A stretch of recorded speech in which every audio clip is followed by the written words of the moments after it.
Messieurs, bonjour. Bonjour Pépé. Bonjour Pépé. J'ai oublié un Bonjour à truc. tous. Excusez-moi. Il y a un public en plus. Ils sont là, ici. Ils vont faire des coucous, des petits applaudissements parce que c'est important. Bravo. Parce que si on n'est pas soutenu, nous on travaille pas. On veut pas travailler. Voilà. Coucou messieurs. Bonjour. Tu t'appelles comment, Damien? Je cherche encore. Donc en effet, bonjour à tous. Damien, responsable marketing chez iSense France. Cool. Et à côté de toi, le jeune homme? Vincent Mathias, chef produit du coup sur la catégorie laser et audio chez iSense France aussi. Alors, je suis ravi de vous recevoir parce que autour de moi, quand je fais même des vidéos sur la chaîne, qu'on fait des choses un peu dans les médias, il y a toujours un énorme point d'intérêt et d'interrogation en même temps autour même du libellé Laser TV, autour de ce produit magique que l'on met devant un écran alors qu'on est habitué à avoir des projecteurs qui sont quelquefois vachement loin. Les gens ont besoin d'explications sur ce qu'est le concept à la base et quelle est votre implication là-dedans, sachant que moi je sais qu'en Chine, quand j'y suis allé, vous êtes les leaders sur beaucoup de diagonales.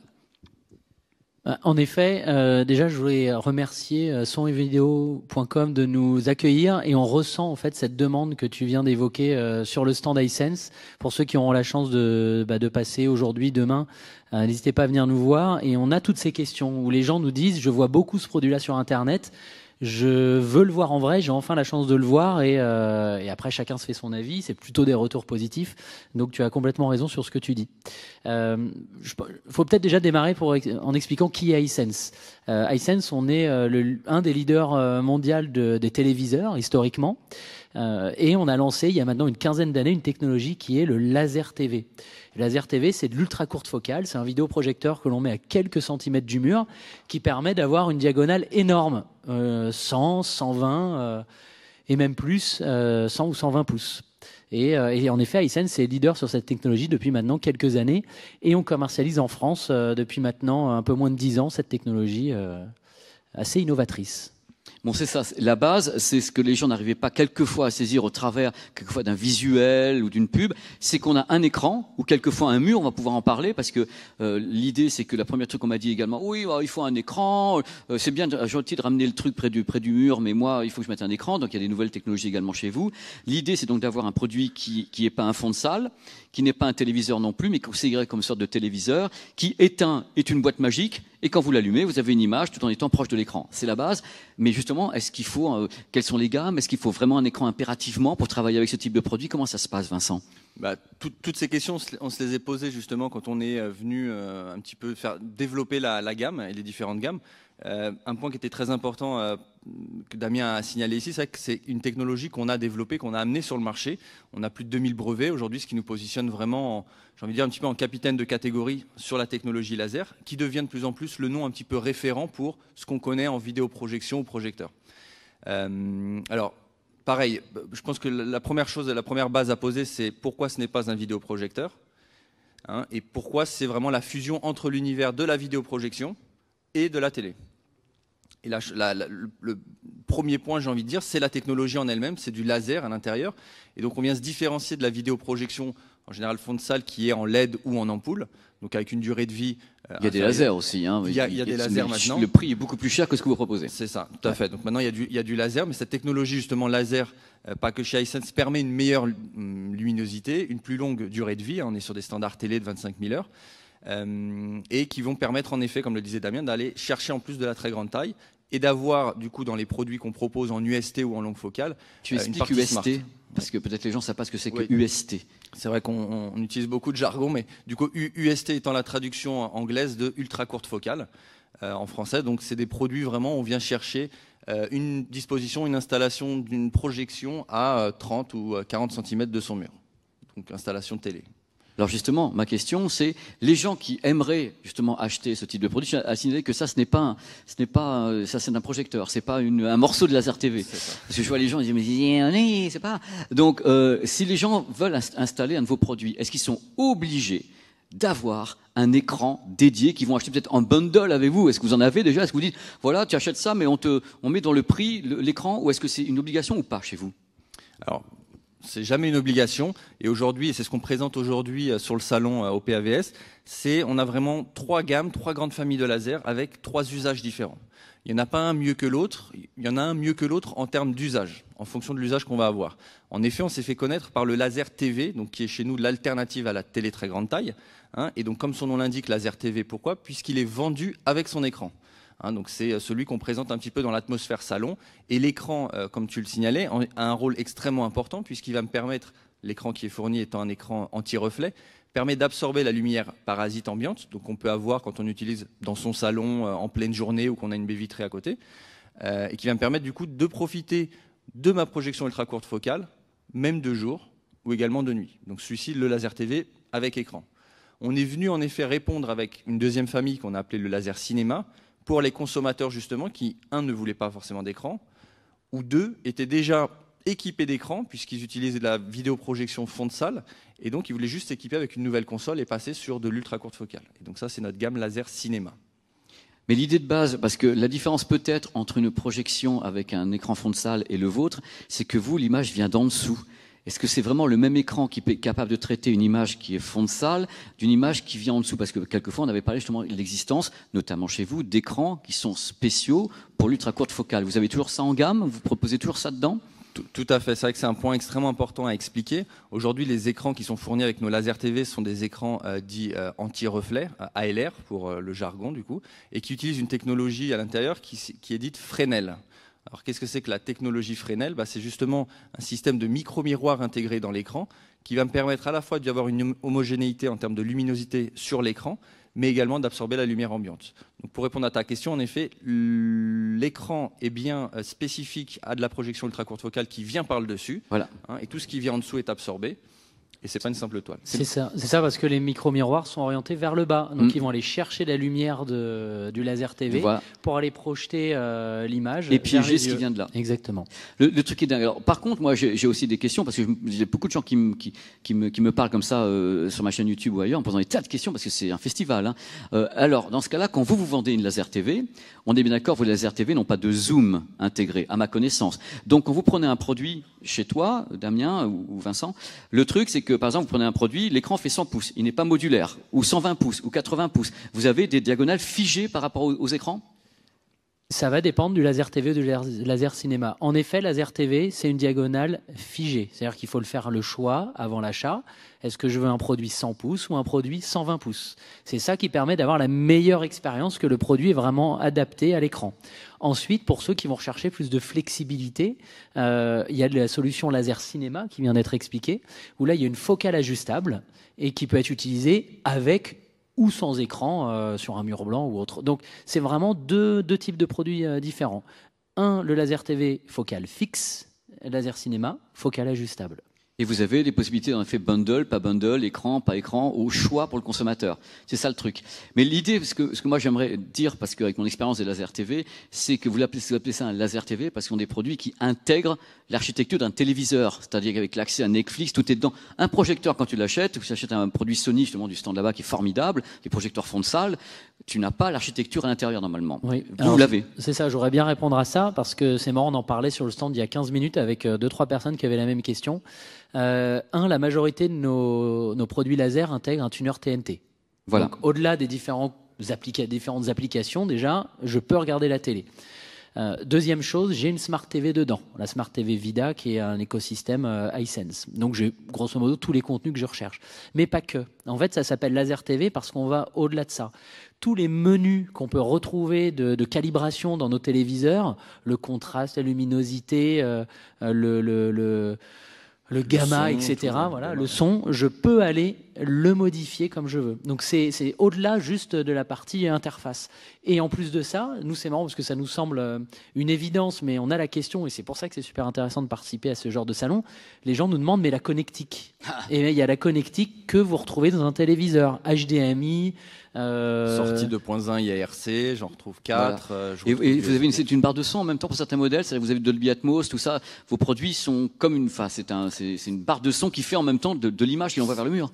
C'est la fusion télé, vidéoprojection, barre de son du coup, puisqu'en effet on a une barre de son frontale de 40 watts, déjà compatible Dolby Atmos aussi, c'est important de le souligner. Demain, celui qui achète un laser cinéma ou laser TV et qui veut s'équiper d'un système sonore plus complexe aura la possibilité, et le laser aura la possibilité de décoder cette partie de l'Atmos et de spatialiser le son. Et vous avez une HDMI ARC dessus pour sortir vers un ampli audio-vidéo. Si bien sûr les gens trouvent que l'image de 100 pouces, ils ont envie de mettre un système, ils peuvent le faire comme on le fait pour sortir un téléviseur aussi, c'est la même façon. Donc, est-ce qu'on peut parler d'un truc, parce que là, on est entre nous et on se pose tous des questions. Quand je vois ce type de produit, et quand je me balade sur le stand, je vois la taille de l'image, et les gens se disent, mais le ticket d'entrée d'un truc pareil, c'est quoi? Parce que la projection a quand même la réputation d'avoir un ticket d'entrée, surtout en fond de salle, qui est pas à 500 €. Donc, les gens voient ça. Est-ce que c'est une solution également pour les gens au niveau dinero? Quel est le ticket d'entrée pour un truc pareil? Alors, tout va dépendre évidemment de l'usage et de ce vers quoi on va se tourner, mais aujourd'hui, on est capable. Alors, petit élément historique, il y a 7-8 ans, quand on sortait les premiers lasers, ça coûtait environ 13 à 15 000 €, parce que la techno était complètement nouvelle. Mais toute la force aujourd'hui, ça a été le travail d'iSense au fur et à mesure des années et le fait de maîtriser la technologie, de rendre plus accessible ce produit-là. Donc pour répondre clairement à ta question, aujourd'hui, on est capable d'aller chercher des produits à 2 000 € jusqu'à 5 000 € en fonction des besoins, en fonction de la technologie de type de laser à l'intérieur et en fonction de la diagonale d'écran qu'on affiche. Sachant qu'à 2 000 €, on a une diagonale de 100 pouces. Ouais, on va déjà chercher une diagonale. Déjà un modèle de 100 pouces, donc 2,50 m d'images. Ce qu'il faut comprendre, c'est que iSense, on l'a dit, on est fabricant de laser TV, mais également de télé. Et donc, on fabrique et sont disponibles sur le marché un téléviseur de 100 pouces, qu'on est les seuls à faire. Et un téléviseur de 100 pouces, aujourd'hui, c'est 5 000 €, grosso modo. D'accord. Grosso modo. Donc, il faut aussi comparer du comparable. La technologie laser TV va permettre d'avoir un ticket d'entrée, comme tu le dis, beaucoup plus accessible pour des diagonales d'écran énormes. Un téléviseur 120 pouces, ça n'existe pas sur le marché. Et aujourd'hui, pas encore. Non, mais ça arrivera sûrement. Mais tu sais très bien qu'il y a des choses qui se passent. Moi, j'ai pas vu de 120 pouces. Pas 120. On est d'accord. Non, mais parce que je sais plus comment le prendre, le truc. Tu sais très bien qu'il y a des téléviseurs actuellement qui sont en train de péter les scores et vous allez également péter les scores. Oui, mais ce que je veux dire, c'est c'est hyper important cette notion-là. En tant que fabricant, quand on veut fabriquer un téléviseur qui soit de 100 ou 115 pouces, il y a une ligne de production et le fait que la dalle soit énorme, soit très grande. C'est une dalle mère. On fait beaucoup moins de quantité. Donc ça coûte très cher, quoi qu'il arrive. Un laser TV, qu'on veuille du 100, du 120, du 130 ou autre, de toute façon, on a un boîtier qui est équivalent, plus ou moins. Donc en fait, la différence de prix est pas si grande que ça. C'est juste pour abonder sur ce que tu dis. Le laser TV permet d'avoir une diagonale très grande qu'on ne peut pas, à ce prix-là, qu'on ne peut pas avoir sur la télé, alors qu'on est nous-mêmes fabricants de téléviseurs. Donc c'est pas. Et c'est ça qui est important, parce que c'est vrai que quand on dit laser TV 2 000 €, les gens ont encore, et c'est normal puisqu'on arrive, l'idée de vidéo, ils assimilent ça à vidéoprojecteur 2 000 €. Or, on martèle le discours sur le fait qu'un laser TV est vraiment une alternative à la télé. Et aujourd'hui, une télé de 100 pouces à 2 000 €. Oui, mais moi je vais faire l'avocat du diable parce que j'adore ça. Vous me connaissez tous les deux. Le truc, c'est que qui peut être sûr? Vous savez très bien qu'il y a quand même, ça reste malgré tout une projection. Il y a quand même une image qui sort d'une optique. Oui. On est d'accord qu'une pièce extrêmement éclairée, une pièce où il y a vraiment une baie vitrée, n'importe quel écran qui ne soit pas avec un gain de 5.0, un téléviseur fera mieux quelque part. Il faut quand même être conscient de ça parce que c'est une des questions que j'ai tout le temps. Dire ouais, mais ça reste une image qui est projetée et si j'ai beaucoup de lumière dans la pièce, je fais quoi? What? Non, mais du coup, cette question se pose également, même sur les meilleures télés aujourd'hui. Oui, mais la télé va pousser. Non, la question là, en fait, c'est ce qu'on dit. Nous, on fait des téléviseurs, des laser TV, ça va correspondre à des usages. Yes. Tu as complètement raison, et ça, faut en être conscient. Une personne qui veut un téléviseur pour avoir des noirs absolus ou autre, faut choisir un téléviseur. Une personne qui veut avoir le feeling de la projection, le grain de l'image d'un projecteur, et aussi à un prix plus accessible, le laser TV est fait pour ça. C'est vraiment des usages différents. Et on le dit d'autant plus librement, j'insiste, c'est qu'on fait des téléviseurs en 100 pouces. Donc, je veux dire, c'est pas comme si on mettait en avant une technologie plus qu'une autre. On fait les deux. Et clairement, ça va répondre à des usages différents. Je suis d'accord. Je suis d'accord sur ce point. C'est pour ça que les questions sont légitimes de la part du public. Je disais du matin au soir, leur première trouille, c'est qu'ils voient rien quand il y a de la lumière dans la pièce, parce qu'ils ont toujours l'idée de la projection fond de salle qui n'est pas faite pour avoir une lumière pleine dans une pièce. Mais ce n'est pas le cas. Avec Laser TV, on peut regarder la télé en plein jour. Maintenant, oui, si demain il y a un rayon, il y a le soleil qui vient taper sur l'écran, bah oui, il n'y aura pas le confort qu'on peut avoir sur un téléviseur. C'est une réalité. Il y a aussi les dalles qui peuvent refléter On a toujours le problème de voir une image avec dans une pièce éclairée. Quel que soit le type de technologie, on a ce problème. On n'est pas dans une salle de cinéma ou un amphithéâtre, mais les progrès sont constants. Mais avec les dalles anti-reflet, tu le sais très très bien, on fabrique des téléviseurs. Donc voilà. Mais il y a un truc vous m'avez apporté un autre produit, vous m'avez fait que des Laser TV, parce qu'on a fait un tour important sur ce produit. Moi, je vois autre chose ici. C'est un vidéoprojecteur. Je vais laisser Vincent en parler parce que je crois que c'est son produit chouchou. C'est le baby de Vincent. Alors c'est un vidéoprojecteur. Et là, pour le coup, en effet, alors on peut parler en tout cas de projection fond de salle, en effet. Donc c'est le C1, c'est notre nouvelle catégorie, donc 3e famille de produits. Chez nous, ça s'appellera le Smart Mini Projecteur. Comme son nom l'indique, il est smart, donc il embarque tout l'OS VIDAA. Très important sur ce que mentionnait tout à l'heure Damien sur VIDAA, vous avez la même expérience en termes d'usage et de contenu d'application que vous achetiez un télé en 32 pouces ou un laser 120 pouces ou un Smart Mini Projecteur. C'est le même OS, c'est le même contenu, c'est la même rapidité d'exécution. C'est la même performance. Donc Smart Mini Projecteur, Smart avec VIDAA et Mini compact, 25 cm, moins de 5 kg. Et vous êtes en effet sur un projecteur donc, en trichroma, donc 3 lasers chez nous, ce qui se fait de mieux en termes de colorimétrie, résolution 4K et compatibilité Dolby Vision, Dolby Atmos, HDR10. Et parmi les premiers au monde Exactement. à avoir, parce qu'il y a eu plusieurs modèles qui sont sortis, et vous étiez parmi les premiers à avoir du Dolby Vision sur un projecteur grand public, alors qu'il y a des modèles professionnels qui ne les ont pas. Ça reste un mystère, parce que vraiment, allez dire bravo. Parce que on va pas se cacher les choses, on est dans la profession. Moi, j'en ai parlé également à d'autres marques qui sont pas forcément concurrentes parce que c'est des produits fonds de salle très chers et qui ont été extrêmement surpris de voir que vous pouviez avoir ça. Et en plus, il y avait une qualité convaincante parce que moi, j'ai vu le produit déjà plusieurs fois.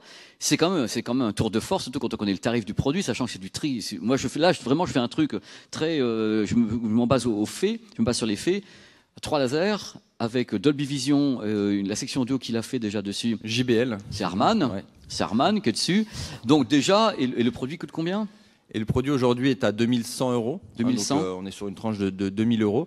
Et surtout, on va chercher cette fois-ci une très très grande diagonale puisqu'on va travailler du 65 jusqu'au 300 pouces avec ce type de produit. Avec une luminosité qui est convaincante. Qui est de 1600 lumens, donc 1600 lumens. Convaincante. Je vous invite d'ailleurs sur le stand à le voir puisqu'il est démontré justement sur un écran tout à fait standard.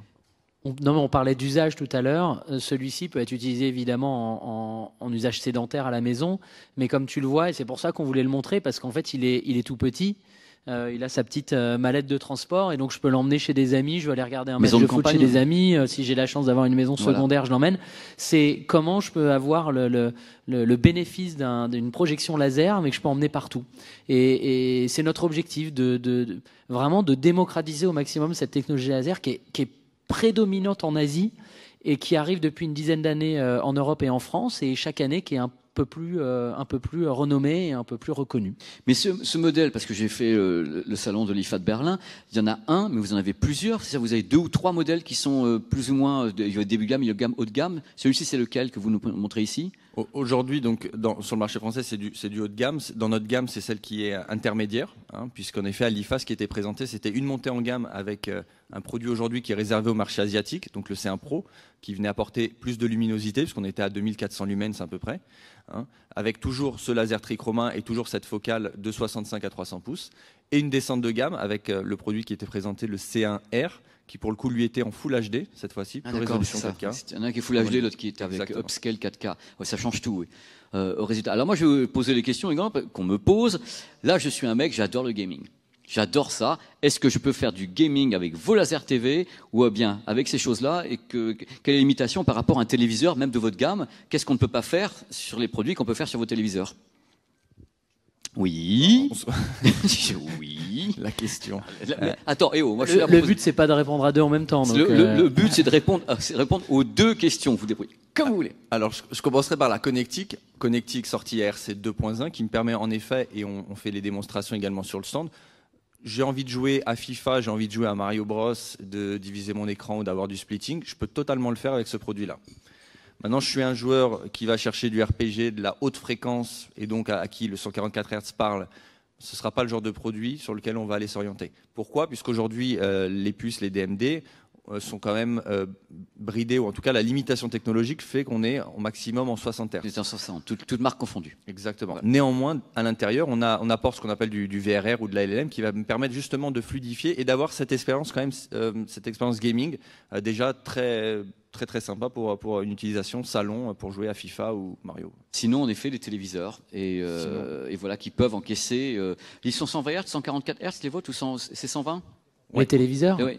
Oui, 144 Hz. 144 Hz directement, donc le gaming sur PC est possible. Avec du HSR qui monte en 2K, en voilà. 240. Ouais. D'accord. Mais ce qui est bien en fin de compte avec votre marque, c'est que vous avez le choix des armes. C'est-à-dire qu'en effet, les gens, parce que là je me fie aux faits, ils peuvent avoir laser TV avec ou sans écran, ils peuvent avoir des téléviseurs, vous avez de tout en gamme, et vous avez maintenant des vidéoprojecteurs. Donc vraiment, vous avez tout ce qui est autour des trucs les plus utilisés par les gens du monde entier, sachant, comme tu le dis si bien, Damien, que en Asie, puisque j'ai aussi la chance d'y aller souvent, laser TV ou laser, c'est quelque chose d'extrêmement commun. Moi, je me suis toujours posé la question, et c'était toujours été mon inquiétude, de savoir combien de temps est-ce que ça allait prendre pour voir ce que moi j'ai vu en Asie déjà il y a 5-6 ans, pour arriver en Europe. Et je dois quand même voir quand tout le monde se donne à fond, il y a des efforts. C'est encore timide, je trouve. Les gens découvrent, mais ils sont encore en mode découverte. Et au bout de tant d'années, je trouve ça un peu ouf, quoi, quelque part. Je m'attendais à ce que ça aille plus vite. Personnellement, je me dis, ça va aller plus vite que ça.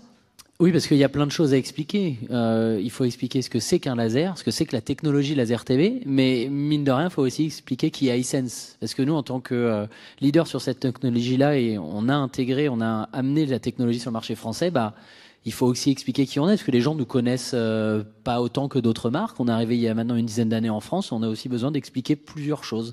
La marque, la catégorie, ce qui fait que ça se démocratise, mais à un rythme correct. Mais voilà, ça va pas être du jour au lendemain. Et ça reste aussi des produits qui ont un certain ticket d'entrée. On se parlait de produits à 2 000 €. C'est extrêmement accessible pour ce type de produit, ce type de diagonale, mais ça reste cher. Ça reste cher sur un marché de la téléviseur avec un prix de vente moyen aux alentours de 450 €. Oui, je sais. Donc, ça fait que les gens se rendent compte, parce que nous, on a toujours la tendance à parler, même moi, je suis le premier responsable à le faire, à parler de produits, même quand je fais l'IFA de Berlin, je fais quelquefois des produits de 2 000 €, machin, et trucs, et je suis au courant de cette déconnexion. On teste des téléviseurs dans la profession qui valent 1 500, 2 000 €, mais le public, globalement, le grand public achète des produits à 450 ou 500 €, vous le savez très très bien, dans les téléviseurs. Donc en effet, quand vous avez votre public qui achète 500 € et que vous leur balancez un produit comme ça à 2000, pour les gens, il faut se mettre à leur place, c'est gigantesque comme tarif. Mais par contre, ce qui est hyper intéressant par rapport à ton retour, c'est que la catégorie laser TV dans ce segment des produits premium, appelons ça comme ça, a une croissance exponentielle chaque année sur cette catégorie des téléviseurs très haut de gamme. Et ça, c'est simple, c'est le début de gamme qui fonctionne, très haut de gamme et au milieu un trou d'air. Mais c'est le problème actuellement de toutes les marques, et c'est un truc de l'industrie, c'est ouf, quoi. Si je vous dis CES 2024, vous me dites c'est super, on va y être, et vous y êtes avec quoi? Oh là là, on a le temps et puis on va laisser un peu des surprises. Là, c'était la question piège de la fin. On y va avec des très belles choses. On y va avec des très belles choses. Je sais pas, il y a un truc, vous avez peut-être... Non, c'est un peu trop tôt pour nous projeter pour le CES. Pour le CES. Mais c'est un grand événement pour vous, parce qu'à chaque fois, c'est un moment, surtout le marché américain. Tu sais très bien que les Américains aiment les grandes tailles d'écran. C'est pas une nouveauté, ils aiment le gros son, c'est un trait commun. Et à chaque fois que je suis allé, moi, justement, en tant qu'observateur, voir sur le stand, c'est vrai que les gens étaient scotchés par les grandes diagonales d'image chez vous. Donc, en effet, le 120 pouces, directement. C'est une tendance même en France et en Europe maintenant. Ouais. Les très grandes tailles, les gens veulent de la très grande, 65, 75, 85 pouces. C'est ouf, hein. C'est délirant. Et si je te dis 8K, il n'y a pas quelque chose que vous avez que d'autres n'ont pas sur le 8K, également en définition 8K, qui en Europe est à la traîne, parce que bon, à mon avis, ça ne va pas s'arranger. Mais vous avez quelque chose, vous, sur le 8K? Ouais, c'est un produit qui a été présenté justement au CES de l'année dernière, de cette année même. Cette année, on l'a vu déjà au mois de novembre bientôt. Donc en effet 8K avec cette fameuse puce DMD Texas Instruments en 4K native, aujourd'hui unique sur le marché, avec en effet donc le LX chez nous présenté en 110 pouces. Mais est-ce que pour les Américains ou pour l'Asie, est-ce que ce produit est en vente ou ça restait un prototype du CES? C'est un produit complètement finalisé et commercialisé aujourd'hui sur le marché asiatique, qui arrive sur le marché américain du coup. Et pour le moment, comme tu le mentionnais, le marché européen est un petit peu à la traîne et en stand-by pour des raisons. Moi, je connais le tarif de ce produit, parce qu'à l'époque, Rémi, on avait parlé, je crois qu'il était entre 20 et 25 000 $. le produit, parce que il faut dire, la différence, c'est une véritable matrice 4K, c'est-à-dire que c'est vraiment des matrices qui sont extrêmement onéreuses à fabriquer par Texas. Et c'est vous étiez parmi les premiers, voire le premier à balancer ça. Vous étiez les premiers, et c'est pour ça que ça avait fait les gorges chaudes aux États-Unis, parce qu'aux États-Unis, le 8K reste quand même assez d'actualité, contrairement à l'Europe. Et tous les gens avaient dit, mais c'est du délire sur une laser TV, il y avait du 8K. Et moi-même, j'étais scié. Donc à mon avis, vous êtes toujours les seuls à l'avoir. Oui, oui, et puis on espère être les premiers à le lancer en 2024, on verra. En France? On espère. Why? Mais où sont les sources? Où sont les sources? Voilà, on me dit que je devrais pas lire ce qui est marqué là. Il fait des grands gestes depuis tout à l'heure. Mais moi, il fait des grands gestes. Il y a les gens qui sont là. Je voyais le désespoir dans ses yeux. Merci dans tous les cas, les garçons. On peut les applaudir parce que vraiment, c'est cool. Merci Damien. Merci Vincent. C'était top. Merci d'avoir été là. C'est génial. Donc, ce sont des lives. Et puis après, il y aura les replays de tout ça. On aura des trucs à couper, certainement. En tout cas, c'était un régal. Dans quelques instants, Music. Et il y aura un truc tout à l'heure, je crois, à 17h avec Julien Chiez et Carole Quinten sur Panasonic, parce qu'il y a un truc avec Panasonic et les téléviseurs OLED, le MZ2000, un produit que je connais absolument pas. Voilà, merci beaucoup et à bientôt. À très très vite. Restez là dans les parages. À bientôt. Merci. Ciao. Allez, cut.